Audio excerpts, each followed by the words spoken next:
香港嘅角膜移植需求越嚟越大，輪候時間亦都越嚟越長，要靠市民嘅捐贈先可以令呢啲失明嘅病人有復明嘅機會。咁點樣可以捐贈眼角膜呢？醫院管理局眼庫係香港唯一統籌、收集、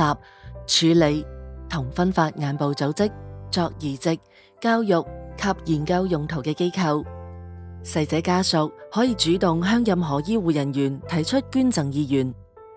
而眼角膜聯絡主任亦會用醫管局嘅系統，根據死亡時間、死因、年齡、病歷同社交背景等嚟篩選合適嘅捐贈者。因為捐贈過程需要喺限時內進行，所以要把握時間。眼角膜聯絡主任除咗協助捐贈事宜外，亦會提供後事資訊同心理輔導，希望可以同家屬共度難關。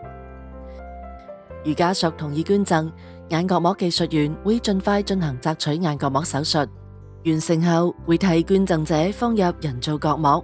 確保遺容唔會受捐贈影響。摘取出嚟嘅眼角膜會送到眼庫實驗室保存及作進一步評估，確保質量符合移植要求，然後再配對合適嘅病人。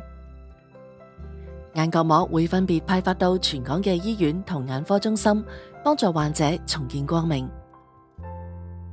如果你都想為角膜患者帶嚟重見光明嘅機會，可以喺衛生署中央器官捐贈登記名冊網頁登記成為捐贈者，記得將你嘅意願同屋企人講啊！